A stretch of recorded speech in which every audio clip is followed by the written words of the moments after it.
आपल्या इझीमाय एक्सेलच्या ऑटो व्हीलूकअप हे फंक्शन आपल्याला माहीत आहे. यापूर्वी व्हिडिओ बनवलेले आहेत, पण बऱ्याच आपल्या युजर्सने डिमांड केली होती. यामध्ये जी लिमिट आहे 5 कॉलमची ती जास्त पाहिजे, 30 किंवा 40 अशी. तर मी आता हा ऑप्शन जो होतो त्याला मी मॉडिफाईड केले आणि आता हा अनलिमिटेड करून टाकला. म्हणजे तुमची जी शीट असेल, एखादी फाईल असते आपण जी सिलेक्ट करतो, त्या फाईलमध्ये तुम्ही जेवढ्या कॉलमचा डाटा असाल तेवढ्या कॉलमचा त्याला व्हीलूकअपसाठी वापर करू शकता. म्हणजे त्याला लिमिटच नाही आता. आणि दुसरा ऑप्शन असा की आपल्याला बरेच वेळा आउटपुट जे भेटतं ते नेक्स्ट सेलमध्ये भेटतं, नेक्स्ट कॉलममध्ये. तर त्याला मॉडिफाईड केलं आणि तुम्हाला ज्या कॉलममध्ये आउटपुट पाहिजे त्या कॉलमचा नंबर तुम्ही दिला तर तुम्हाला डायरेक्ट त्या कॉलममध्ये आउटपुट मिळेल. म्हणजे तुम्हाला कट करून कॉपी करायचं, पेस्ट करायचं काम पण ठेवलं नाही. म्हणजे आपला ऑटो व्हीलूकअप हा ऑप्शन ऑलरेडी खूप ॲडव्हान्स होता, पण आता तो त्याच्यापेक्षा अतिशय जास्त ॲडव्हान्स झालेला आहे. तर आता मी सांगतो तुम्हाला ते कसे वापरायचे. तर हे करण्यासाठी सगळ्यात पहिले आपण एक फाईल तयार करतो, रॉ फाईल. ती एकदाच करायची असते. ती कशी बनवायची मी सांगतो तुम्हाला. आता ही माझ्याकडे जी फाईल आहे ती तुम्हाला दाखवतो. ही रॉ फाईल आहे. या फाईलमध्ये बघा, ए कॉलमपासून तर सी बीपर्यंत डाटा आहे. टोटल हे हॉरिझॉन्टल नंबरिंग दिलेली आहे मी इथे. हे तुम्हाला दिसते 1 2 3 4 5 6. तर ही नंबरिंग आहे टोटल आपली 80. त्यामुळे तुम्हाला 80 कॉलमपर्यंत डाटा सिलेक्ट करता येतो. बरोबर. तुम्ही जेव्हा ते वापरणार फंक्शन त्यावेळेस तुम्हाला 80पर्यंत लिमिट येईल. इथे जर तुमचा आणखी डाटा असता, अजून 3 कॉलम असते, तुम्हाला 83चं आउटपुट आलं असतं. त्यामुळे आता डाटाची लिमिट नाही आहे, अनलिमिटेड डाटा वापरला जाईल. ही फाईल एकदाच बनवावी लागते. सगळ्यात पहिले आपला जो कोड असतो, बँक वापरत असतील तर बँकेचा अकाउंट नंबर असू शकतो. शाळावाला वापरतील शाळेचा विळास कोड असतो. पोस्ट ऑफिसवाल्यांचा पोस्ट ऑफिसचा सांकेतिक क्रमांक असतो किंवा कस्टमरचा कोड असू शकतो. म्हणजे हा वापर तुम्ही कशासाठी करणार आहे त्या हिशोबाने तुमची फाईल बनवावी लागेल. तुमचा जो युनिक आय डी असतो, बस तो युनिक आय डी आपल्याला ए कॉलममध्ये ठेवायचा. आणि बाकीचा सर्व डाटा, आता इथे मराठीमध्ये नाव आहे, इंग्लिशमध्ये नाव, CRCचं नाव, त्यानंतर इथं त्या शाळेच्या मुख्याध्यापकाचा मोबाईल नंबर, ॲड्रेस, मुख्याध्यापकाचं नाव, हे भरपूर डाटा आहे. तर अशी एक फाईल एकदाच बनवून ठेवायची. नंतर आपण याचा कधीही कॉल करू शकतो. कोणत्या फाईलमध्ये यातली माहिती ऑटोमॅटिक व्हीलूकअपच्या सहाय्याने आपण दुसऱ्या फाईलमध्ये आणू शकतो. आता बघा मी करून दाखवतो तुम्हाला. ही जी फाईल आहे यामध्ये आपल्याला हे UDIS कोड आहे, म्हणजे युनिक व्हॅल्यू. बँकेसाठी अकाउंट नंबर राहू शकतो किंवा शाळांसाठी UDIS कोड असतो. खाते क्रमांक राहू शकतो कोणाच्या बाबतीत.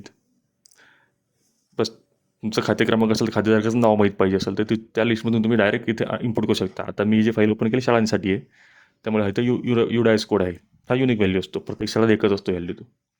आता इथे आपल्याला पाहिजे मुख्याध्यापकाचं नाव आलं पाहिजे, त्या फाईलमधून ऑटोमॅटिक इथे आले पाहिजे.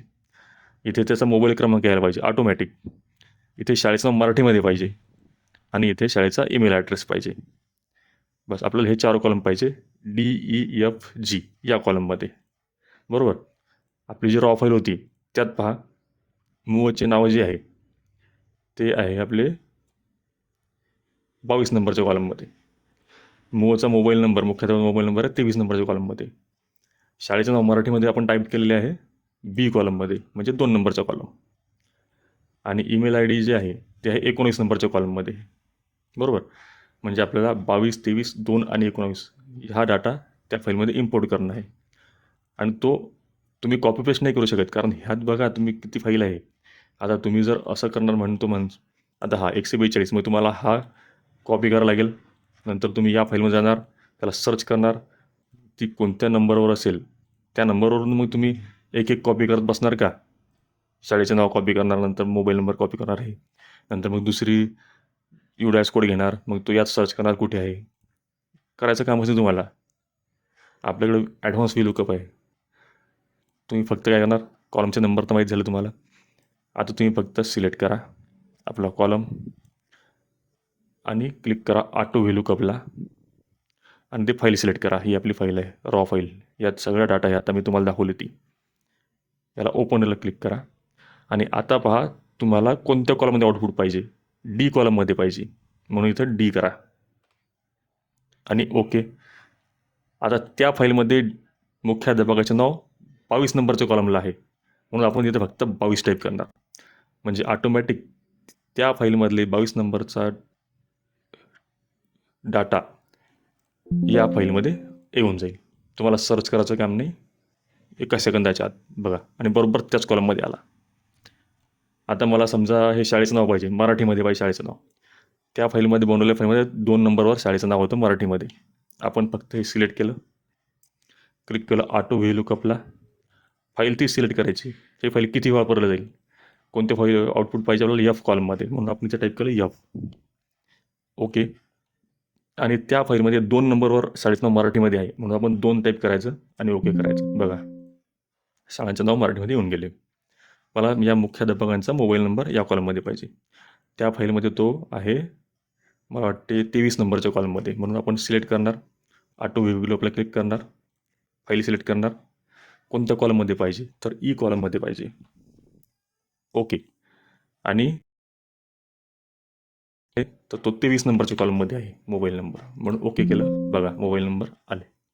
आता शाळेचा ईमेल ॲड्रेस पाहिजे. ईमेल ॲड्रेस त्या फाईलमध्ये 19 नंबरच्या कॉलममध्ये होता. सिलेक्ट केलं, ऑटो व्ह्यू लुकअपला ओके केलं. आउटपुट कशात पाहिजे, जीमध्ये पाहिजे, म्हणून मी इथं जी टाईप केलं. ओके. आणि 19 नंबरच्या कॉलममध्ये होतं, म्हणून मी इथं 19 टाईप करतो आणि ओके करतो.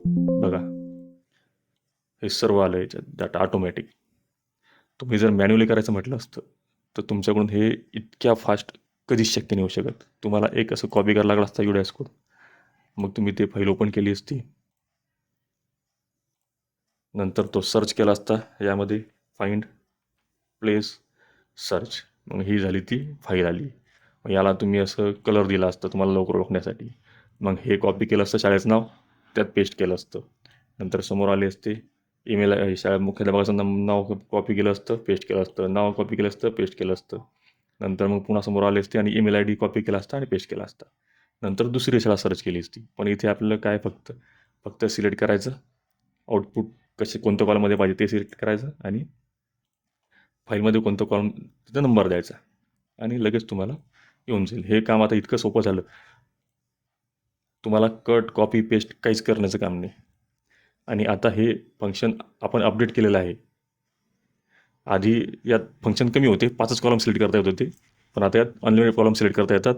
त्यामुळे ज्यांना हे वापरायचं असेल त्यांना सर्वांना हे सॉफ्टवेअर इन्स्टॉल करावं लागेल. ज्यांच्याकडं ऑलरेडी इन्स्टॉल असेल त्यांना याला अपडेट करावं लागेल. अपडेट केल्यानंतरच हे फंक्शन त्यामध्ये ॲड होईल, म्हणजे अपडेट होईल फंक्शन.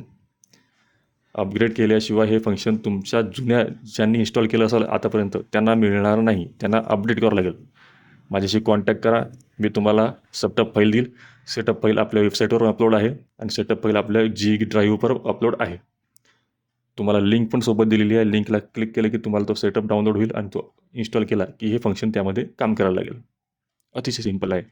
ज्यांच्याकडे इझीमाय एक्सेल नसेल त्यांनी आताच्या आता इन्स्टॉल करा. कारण हे काम असे आहे की हे काम पोस्ट ऑफिस असो, बँक असो, शाळा असो, कॉलेज असो, प्रत्येकाला काम पडते असे ऑप्शन आहे. जिथे जिथे युनिक व्हॅल्यू असतो, हा युनिक व्हॅल्यू प्रत्येकाला एक युनिक व्हॅल्यू दिलेला असतो. जसा आधार नंबर असतो, आपला आधार नंबर हा युनिक व्हॅल्यू आहे आपला. मग इथे आधार नंबर जर टाकला आपण तर रॉ फाईलमधून आधार नंबरचं नाव, पत्ता, ॲड्रेस आपण इम्पोर्ट करू शकतो. फक्त रॉ फाईलमध्ये ते तसं बनवायचं.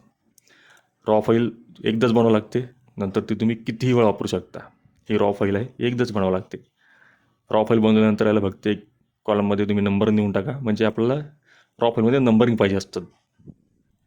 यातला नंबर पाहिजे असतो, त्या नंबरनुसार हा युनिक व्हॅल्यू फाईंड होईल. तो कितीही नंबर असेल, तो समजा कुठेही मिळाला तरी ऑटोमॅटिक त्या रोनुसार तुमचा डाटा तिकडे एक्सपोर्ट होऊन जातो.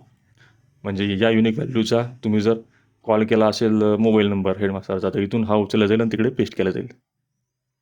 खूप ॲडव्हान्स फंक्शन झालेलं आहे आता हा. तर आत्ताच्या आत्ता अपडेट करा आणि ज्यांनी इन्स्टॉल नाही केलं त्यांनी इन्स्टॉल करा इझीमाय एक्सेल.